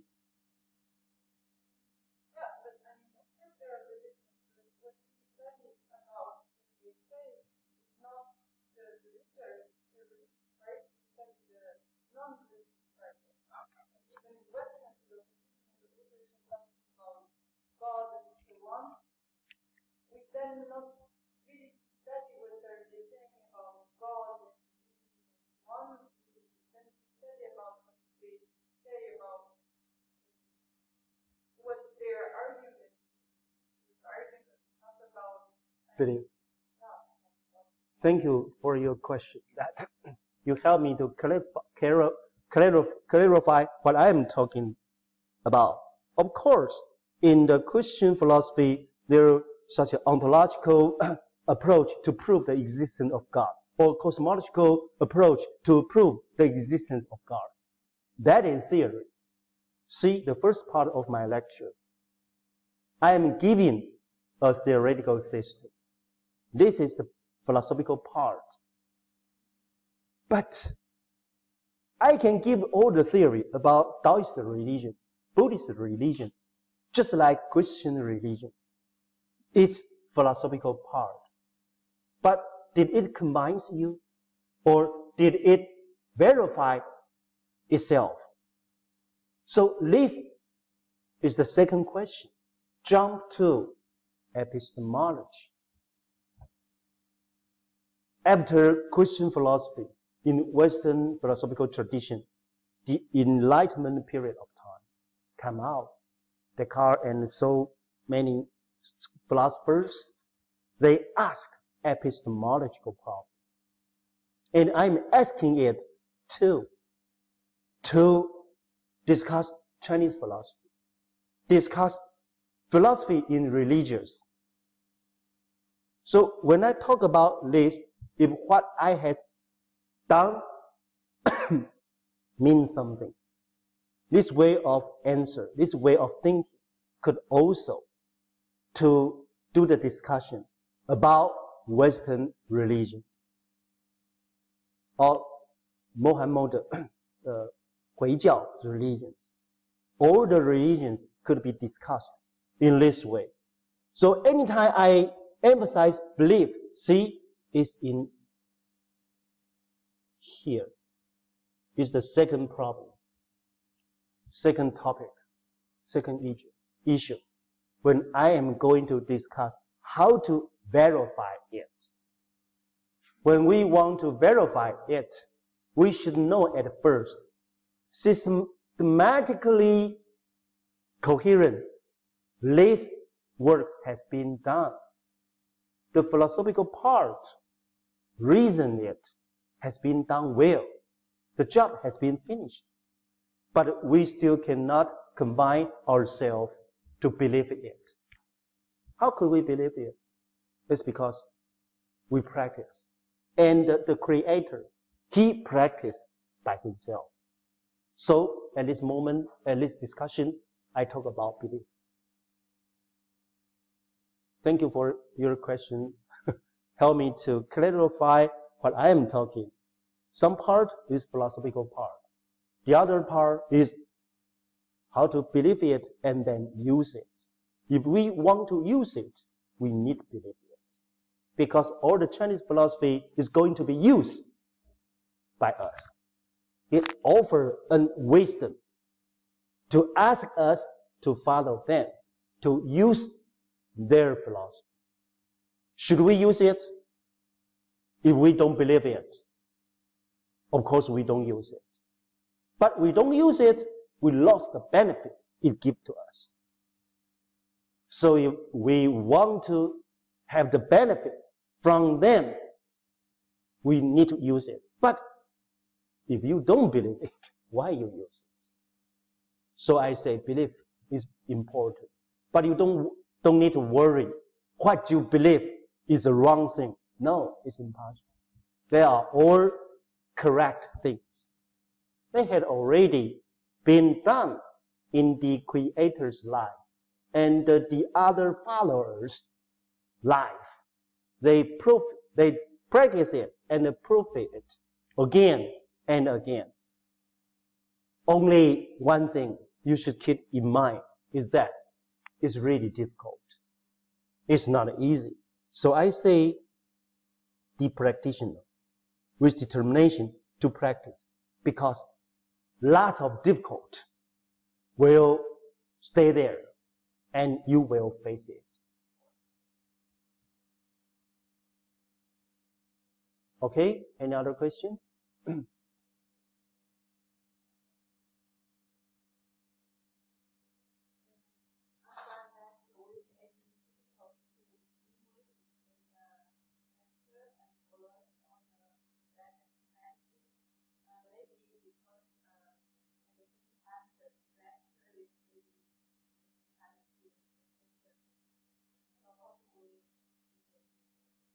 Actually, to distinguish a particular person is a creator or researcher or practitioner or evaluator is not an important part.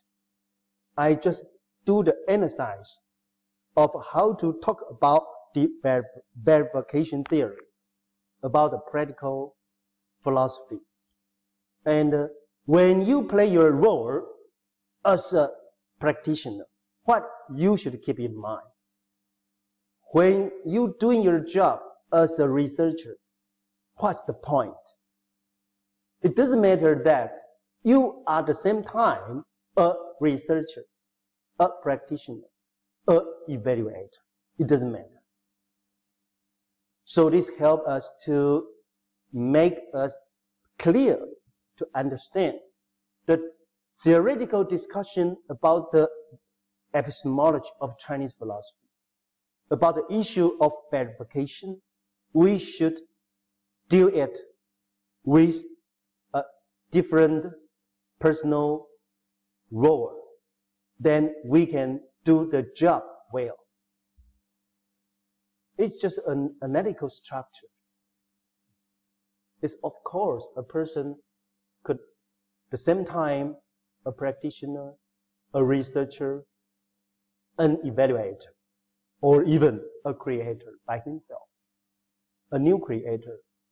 For example, Mengzi is a new creator of Confucian school. Zhu Xi, Wang Yangming is a new creator of Confucian school. But they, at the same time, the best researcher and also a practitioner. But when Wang Yangming as a master, his student say something, then Wang Yangming will evaluate them, criticize them. So his student always been very afraid in front of their teacher because Wang Yangming will evaluate them. At that moment, he is an evaluator.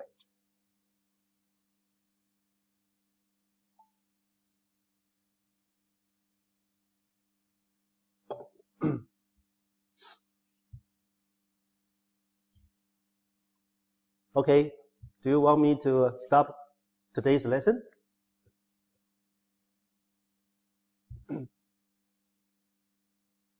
Anyone say something? We still have 20 minutes, 18 minutes.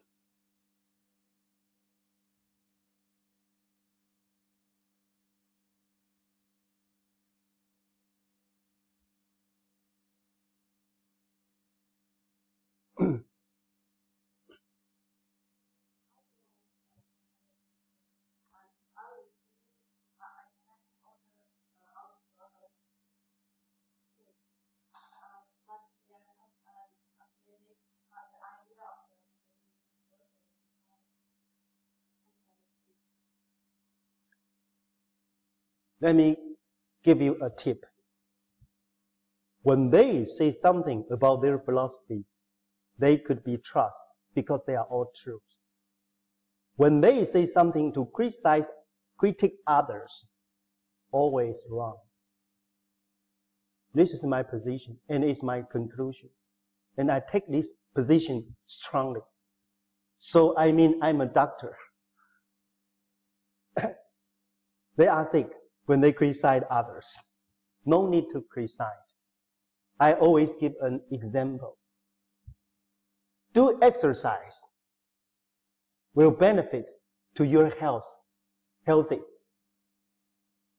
So someone suggests running will do good to our health. Some others say swimming will do good to our health. Someone say qi gong will do good to our health. Then they start to debate with each other.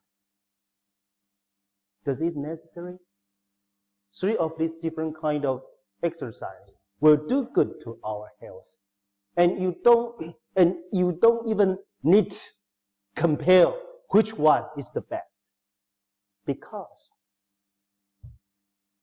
someone doesn't believe qigong. He just like running. someone, the environment he stayed, very convenient for him to swim, but inconvenient for him to run. Okay, he just swim. So different kind of exercise fit the need of different people in different environment or his personal body condition. Just fit your need is okay. It's truth. We don't need to argue with each other which one is the best or who is right and who is wrong. People always want to be a winner. We just be a scholar. We don't need to be a winner. We are not a philosopher. We are just scholar. Scholar doesn't need to win. So I don't like anything to say some philosophy is better than others. Those kind of attitude made philosophical system always argue with each other. For example, Aristotle has different philosophy than Plato. Do we think that Aristotle is right and Plato is wrong? And Plato's philosophy is useless since Aristotle's philosophy has been created. Or do we think that Hegel is correct? Kant's philosophy is useless, is out of date. Although Hegel do criticize Kant's philosophy at some points. And Heidegger say all the philosophical system in the Western tradition, philosophers always construct a huge building, but no real people live in that building. That means that what the philosophy they are talking about never concerned about human's life. What he concerned is Dasein. Dasein means I myself have a real life, living a real life. That's why Heidegger create existence school. And existence school quite familiar with Confucian school because they care about person. They care about human life. So Heidegger criticized all the philosophy in Western tradition, the philosophy of being, but they forget how to live their life. Yes, this makes us understand Heidegger's philosophy. But does Heidegger's theory theoretically, rationally make all the traditional Western philosophical system being denied, being forced? I don't think so. That's why I say each philosopher has his own philosophical problem. When he deals with it and resolves his problem, his theory is complete and succeed and correct. People has different questions. People could question the actual philosophical system. It's just because you have different questions. It doesn't mean that his philosophy is incorrect. You can ask a new question. People become a philosopher not because he has new answer, but because he has a new question. Especially this question never happened in human history. Then you are a philosopher. Ask a new question.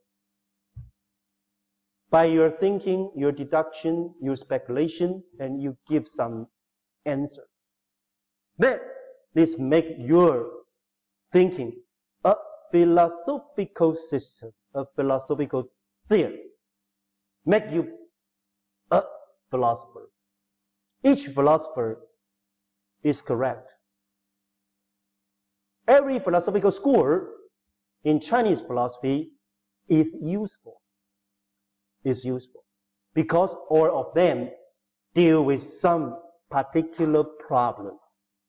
Stay at some particular character, particular level in the whole society. what they had said mean something. It's truth.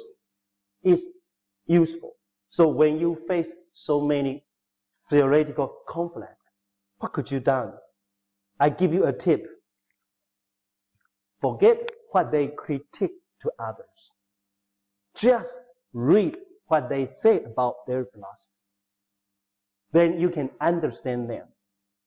You know, the master Zhu Xi always being criticized by some modern neo-Confucian philosopher. That's because those philosophers, they don't read Zhu Xi's book, but only read what Lu Xiangshan critique Zhu Xi and Wang Yangming critique Zhu Xi. Only several sentences. They want to use these several sentences to build the building of Zhu Xi's philosophy. It's impossible. Want to know Zhu Xi, you should read his text, his book. If you do read it and understand it, then you will know that all the criticism from Lu Xiangshan and Wang Yangming is incorrect. But I didn't say all the philosophy of Lu Xiangshan and Wang Yangming is useless or is incorrect. I didn't say that. Just only say that their critique to Zhu Xi is incorrect. Why? They will say something wrong to Zhu Xi just because they want to be a winner. So when people, a philosopher, want to be a winner, then he will be a loser. I will say he is sick. He is sick. Never do that.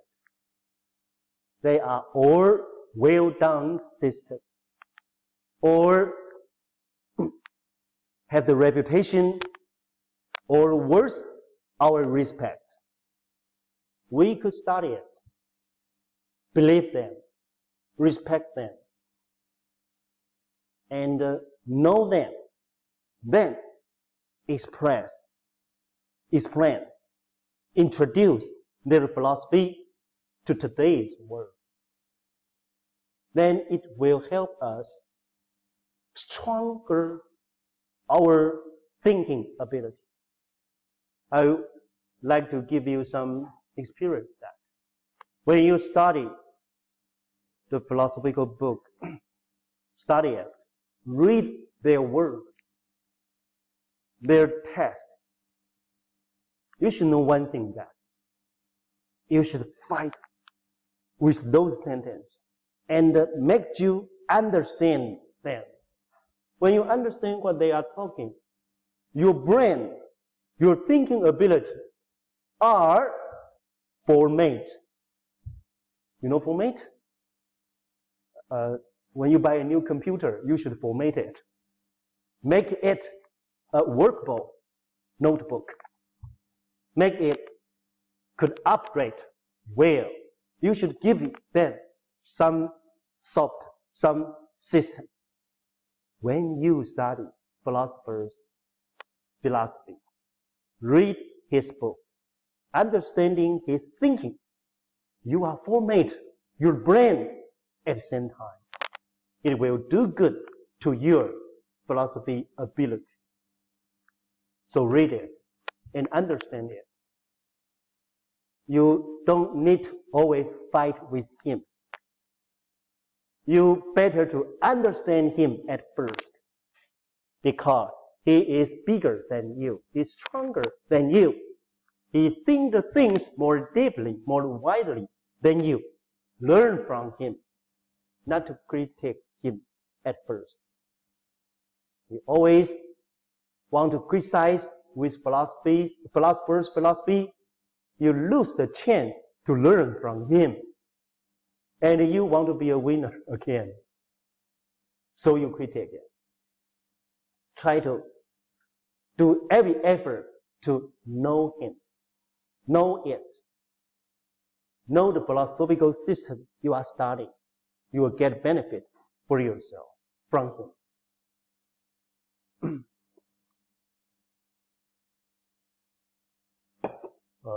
Only 5 minutes. I say something to end today's lecture and discussion. I study philosophy at almost 20 years.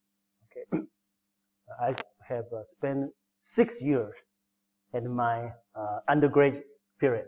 The first 3 years, I was in the political department. Then I turned into philosophy department. From the second year to the third, the fourth year, then I graduated at the philosophy department at National Taiwan University. From that period of time, I had already made my mind to study Chinese philosophy. And when I was a student of a graduate period, my master's degree and doctorate degree, always I faced one situation. That is, Chinese philosophy is not any kind of philosophy because it doesn't have any theory. It's just wisdom, doctrine, point. So after that, I do every effort to study the methodology of Chinese philosophy. And when I study Chinese philosophy, I'm not only limit myself to the field of Confucian philosophy. I also study Taoist philosophy and the Buddhist philosophy, I Ching philosophy, and many things. All the book or all the different school, once I study it, I learn the pattern of his thinking, the thinking pattern of that school, or the theoretical model of that school. Then all the way of thinking come to join the system of my methodology of Chinese philosophy. That's what I am doing. So I have been very, I like to introduce myself through this. This is my, my homepage.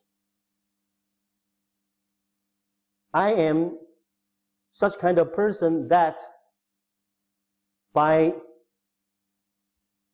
philosophical articles writing to join any conference, to write my diary. My diary is my philosophical article. So it's a very heavy loading of my daily life, my learning, what I am doing. You can see that just the 1 year, I write many articles, not including I need to prepare many different lecture or lesson I am facing. I could let you see my lesson or my lecture. This is 2017, this year. All the file here are not my lesson in school. Actually, it's just another job added to my my lesson in the school. So I'm a very heavy loading worker. And during these 3 years, every lecture, every lesson, when I do it, I record it and publish it on the website. So you can find all my lecture on YouTube. Yeah, on Youku and YouTube, because I come from Taiwan. I come from Taiwan. But this month I cannot upload my record to YouTube. But when I back to Taiwan, I will do it again. But Youku, 土豆, Himalaya, this kind of media instrument exists lots of my lecture. Actually, I'm doing the same thing here now today. I'm doing the same thing. So if you search on the web, you can repeat to watch today's lecture here at this room. Okay?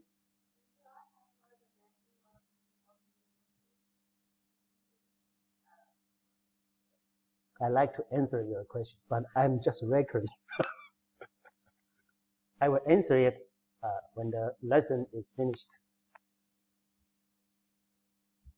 Okay, it's 4:30. If you still have anything to talk to me, and let us finish this lesson at first. So thank you for your listening. I guess perhaps today I giving you is too difficult. But anyway, it's the whole things in my life. But all I have studied, I have already tell you today. If you have any interesting about my study, you could go to my homepage. It's not very difficult for you to find my homepage. Okay, thank you. Let's finish today's lesson at first. Thank you very much.